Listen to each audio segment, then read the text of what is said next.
Hi everyone, I'm Dr. Naomi Potter, and today I'd like to shed some light on different aspects of HRT. I see many women in clinic who would like to use HRT, but it just doesn't seem to work for them. Today I will talk you through why HRT might not be working for you and what you can do about it.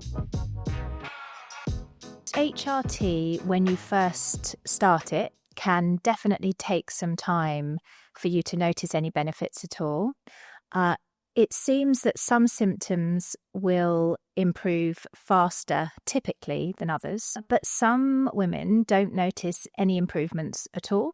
And that can be for a number of reasons. It can be that if they're using estrogen through the skin, they're just not absorbing it or very much. It can be that they're not absorbing enough. Or it can be that it's just not taken time to get in. And some women need higher doses in order to feel better. Some women might notice an improvement in symptoms, but they get side effects, which is a difference. And side effects can range from erratic bleeding to mood disturbance to spotty skin to some fluid retention, sometimes weight gain. And it's those side effects that we then can manage by changing dosage if required, or changing product, or simply just giving a patient enough time to settle down on something. So some women feel that if they get side effects or their symptoms aren't going, that they want to change very quickly. But it is really important that we give you long enough to see whether things settle or improve over the course of a few weeks or even a couple of months. Because the risk with changing too quickly is that actually that product may have worked for you, but we've discounted it. And then people don't tend to go back to something that they've already used before. And then options can narrow down. It's not unusual for HRT to not work very quickly. I think that some of the press that's been around HRT portrays it as like a magic bullet or a quick fix. And for some women, some lucky women, it does work really quickly. And what they try first does work for them. And then they can just go on their way and not really think about it again. But for a significant proportion of women, it is much more of you tweak it, you adjust it, you can change the dose, you can change the product. And even when you are established on something for a period of time and your symptoms are better and you don't have side effects, then things can change. That doesn't mean that they're not ever be able to find a solution that works for you. It just means that you might have to make some changes. It takes a bit of time, and then it will suit you again. So I think my message really is, don't be disheartened if A, it's taking a long time to find what's right for you, or B, you were previously sorted and now you're not, because it's very, very unusual for us not to be able to find something that works. Why isn't my HRT working? There are a number of reasons why your HRT might not be working for you. The first of which is dose. So HRT comes in a number of different doses. It starts from low dose, then goes to moderate, and then to high dose. And some women will need a higher dose in order for their symptoms to be controlled. And it's just the difference in the way that we are all made. Sometimes women will need a higher dose if we need to kind of flatten out their hormones. So if they're in more kind of hormonal chaos, we tend to need higher doses to make them feel better. Postmenopausal women or older women tend to need lower doses in order to feel better. But these are not hard and fast rules. The rules are there are no rules when it comes to HRT. Dosages vary, and it's sometimes just a matter of trying things out and seeing whether that dose works for you. We try and go on a basic principle in medicine of using the lowest dose that controls symptoms. So it's common to start lower and work up rather than start high and work down. Using that rationale tends to just avoid things like side effects. The next reason is absorption. So for most women, we try and use estrogen through the skin, and women absorb through the skin very, very differently. And there's no way of predicting who's going to be what we would call a good absorber and who's going to be a poor absorber. So for some women who are on a 50 microgram patch, their estrogen levels might come up and control their symptoms. And if we took a blood test, it would show us that they've got good estrogen levels. Other women with exactly the same patch might not absorb really any estrogen at all, and their levels might remain undetectable if we did a blood test to have a look. So that explains why for some women like a 50 patch would work very well, and why for others a 50 patch would not work as well. Why are my symptoms coming back? So because things change hormonally for women as they go through the perimenopause and into the menopause, you can have a woman who is very happy and side effect and symptoms controlled on their HRT when they first start on their HRT, but they find that as time goes on, either symptoms return or side effects creep in. And that is often down to the fact that bodies change. So when you first start on HRT, your ovary, if you are in the perimenopause, your ovaries are still working, but they're working much more erratically. So they may pump out lots of hormone and then none, and then lots of hormone and then none, and it's all a bit chaotic. And we use HRT to kind of paper over those cracks and to create more hormonal stability. And you may find that when you first start, you only need, say, a low or a moderate amount just to top up that tank in order for your threshold of symptom control to be hit. But as time goes on and your ovaries produce less, you need to add more fuel to that tank in order for your symptoms to be controlled. And that tends to happen in the main bit of perimenopause. When you go into menopause, that underlying hormonal turbulence disappears because your ovaries aren't producing very much at all. And so whatever estrogen you're getting via your HRT, and it tends to be much, much smoother. Your kind of hormonal state tends to be smoother. And at that point, you may well not need as much estrogen as you did when you were in perimenopause, because really the aim is then just for estrogen replacement rather than papering over turbulence. And so that's why a typical pattern might be to start with a moderate dose, to go up to a higher dose, and then to go back down to a moderate or a low dose post-menopausally, which is why it's so important to have your annual reviews with your doctor, because things change over time. What you need at 45 will be completely different to what you need at 55. That's why it's so important to keep up to date with those checks and not just assume that you can stay on the same dose forever. Is my lifestyle affecting my HRT? Lifestyle can play a big factor in how much HRT is going to improve things for you. HRT is not a silver bullet. If you are drinking loads of coffee, drinking loads of alcohol, eating the wrong things, getting sugar fixes from lack of energy or not eating properly, not exercising, you can use as much HRT as you like, but you're still not going to feel brilliant. More kind of subtle lifestyle changes or activities that can play a part in how you absorb your HRT or how your HRT is working for you. For example, if you are using a topical product like a gel or a spray, and you are putting it on and then immediately going to the gym or immediately going swimming or going to a sauna or going to a hot tub, then the chances are you are going to absorb far less of that than if you don't. If you're in water a lot, whether that's swimming or ice baths now or long baths, hot tubs, then it can affect the integrity of a patch.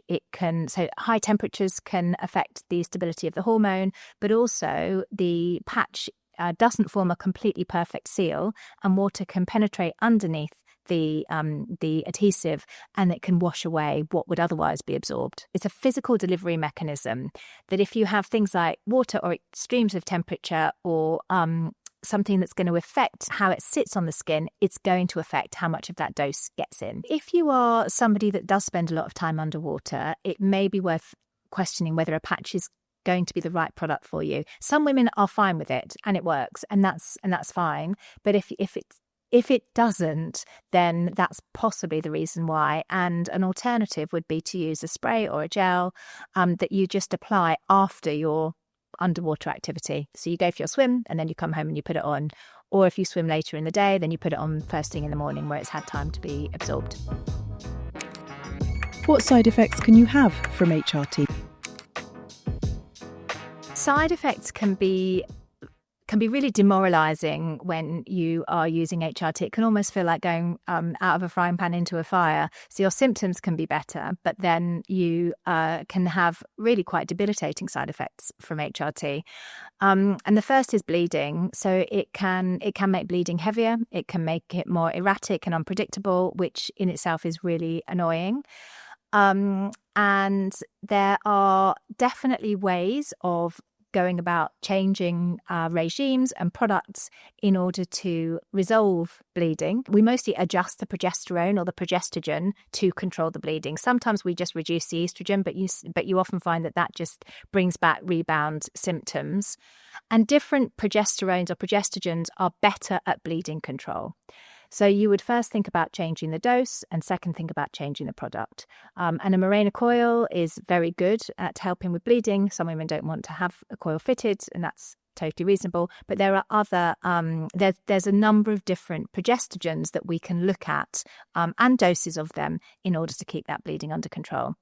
If you have new bleeding that you have not experienced having been very stable on HRT, then or having not been on HRT and being postmenopausal, as in having had 12 months without a period, then that needs investigating. I think it's important to say that there's been some a recent statement from the British Menopause Society about the use of weight loss drugs, so particularly Ozempic, Wegovy, Mounjaro, and the absorption of oral progesterone, because these drugs delay gastric emptying. There is a theoretical implication for potentially reduction of progesterone absorption, and so some women have reported new bleeding because potentially they are not absorbing their Oestrogen as well.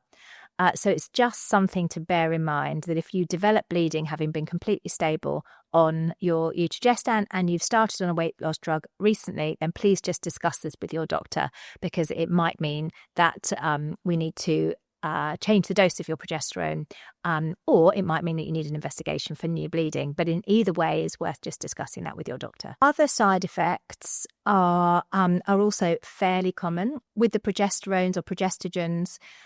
One of the side effects is impact on mood. And whilst some women find them to be very kind of calming and grounding, others find that it can make you anxious, and it can make you feel like a kind of PMS-y type feeling. Sometimes that will just go on its own, and we normally advise not to, if you can cope with it, to not make any changes for a good few weeks, at least, because those side effects can just settle on their own. But if they are unbearable, then again, there's always things that we can do. So you can change the product, you can change the route. So for the micronized progesterone Oestrogen, sometimes we prescribe it vaginally. So you use exactly the same product, but rather than swallowing it, you insert it vaginally. That can help with those side effects. But sometimes we just use a different product, and that can make a difference. For some women where we've tried all sorts of different things and they really are at their wits' end, we can use something called like a low progesterone regime. But this needs to be done under specialist guidance. It needs to be done with additional monitoring, so ultrasound scan monitoring of the endometrium, because if you don't use sufficient progesterone when you're using estrogen, it can cause the lining of the womb to thicken, and eventually that you can run into problems. It can eventually lead to endometrial cancer. So it's really, really important that is done properly. Other side effects from estrogen can cause breast tenderness and migraine. Often these do just settle on their own. Migraine tends to come about when there is change to hormones. So if you have just started on estrogen, or if you're on a cyclical progesterone where you have 2 weeks on, 2 weeks off. And the way we get around triggering migraines is by creating a stable environment with moderate hormone doses. And again, this may be something that a specialist needs to help you with. Breast tenderness can be caused by estrogen or progestogens, and it does tend to get better on its own. It can take weeks and weeks before it goes, and then it can just disappear overnight. And there are a couple of things that you can do. Firstly, it's making sure that your bra fits well, so you buy new bras that fit. And secondly, over-the-counter products such as starflower oil and evening primrose oil that have something called GLA in it, gamma linoleic acid, can help with breast pain. It is sometimes a reason why people just completely, they change product, and sometimes they just completely stop. But I would urge you to, if everything else is working for you and this is the only problem, then persevere with using it. And again, changing product, changing route can make a difference. Using HRT can also cause, it's mostly water retention. Some women feel like they gain weight, but whether that weight is actually laying down fat or whether it's laying down fluid, it's really hard to tell. But certainly we know that progestogens particularly can cause fluid to be retained. Like with everything else, there are things that making adjustments to the dosage and to the route and to the type of product can all make a difference. And again, I would encourage you to persevere if your symptoms are being controlled otherwise, because again, it's something that can just improve over time. If you find that your symptoms suddenly return and you can't really think of a reason why, then there is always a chance that your product is faulty. So if you think about, have you started on a new batch? Have you started on a new bottle? Have you started on a new packet of patches? And have your symptoms just suddenly returned at that point? It's always worth thinking that, because these products need to be stored carefully from manufacture to the time that they go, the time that they're applied to your body. If you've just taken them trekking through the Moroccan mountains and they've been exposed to 45 degrees heat for 2 weeks, then they're not going to work as well as they would if they were stored at room temperature. And likewise, if they've been left outside in a bag in a ski resort and frozen for 6 hours, they probably won't work as well. But the same applies to their transport. And ideally, all these things would be done perfectly, but in some cases, they're not. And so it's just worth thinking before we try changing your regime around, whether it is just simply a matter of those particular, that particular batch or bottle or spray or patch that isn't working, and to try just a different one first to see whether your symptoms improve. Having listed all of these side effects, it can sound a little bit scary or off-putting, but the majority of women take HRT and they don't experience significant side effects or side effects that really impact on their quality of life. So don't let this put you off starting. It's just to be aware that even if you do get side effects, there are things that can be done to mitigate them. If, having watched this, you feel like this applies to you, and hopefully this will give you more of an idea about why HRT might not be working for you, I would discuss it with your doctor and explore the possibilities of either changing your dose, changing the product. And those would be the two main things, or even just asking for another batch of the product that you're using to check to see whether it's not a kind of dodgy batch, so to speak. But there are definitely things that can be done, and it's definitely worth persevering and trying alternatives before just giving up saying that HRT doesn't work for you. What alternatives are there for HRT? If you decide that HRT really is not for you, that is also okay. There shouldn't be any pressure to use HRT if it just isn't for you. And there are a number of different things that you can do to control symptoms.